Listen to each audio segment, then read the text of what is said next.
মৃত্যু হওয়ার সাথে সাথেই মৃত ব্যক্তি বুঝতে পারে না যে সে মারা গেছে। মৃত্যু পরবর্তী সময়ে আত্মীয় স্বজনের কান্নাকাটি, তাকে গোসল করানো, কাফনের কাপড় পরানো, এমনকি তাকে কবরস্থ করা পর্যন্ত নিজেকে সে মনে করে মৃত্যুর স্বপ্ন দেখছে। যখন তাকে মাটিতে শোয়ানো হচ্ছে তখনও তিনি স্বপ্নের ঘোরে থাকেন আর মনে করতে থাকেন এটি একটি স্বপ্ন। তারপরে সে চিৎকার করে, কিন্তু কেউ তার চিৎকার শুনে না। পরে যখন সবাই তাকে কবরের অন্ধকারে ফেলে চলে যায় আর সে মাটির নিচে একা হয়ে যায়, তখন আল্লাহ তার প্রাণ ফিরিয়ে দেন। সে চোখ খুলে তার খারাপ স্বপ্ন থেকে জেগে ওঠে।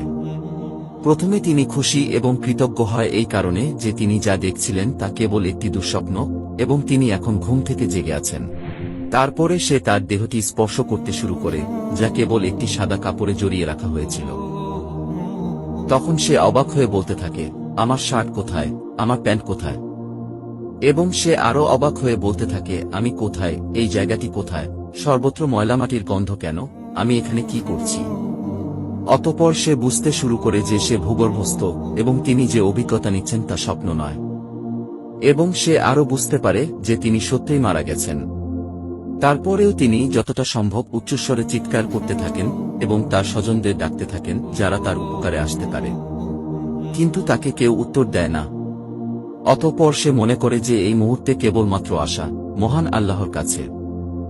আল্লাহর কাছে ক্ষমা প্রার্থনা করার সময় সে কেঁদে ও মিনতি করে বলতে থাকেন, হে আল্লাহ, আমাকে ক্ষমা করুন, আমাকে ক্ষমা করুন।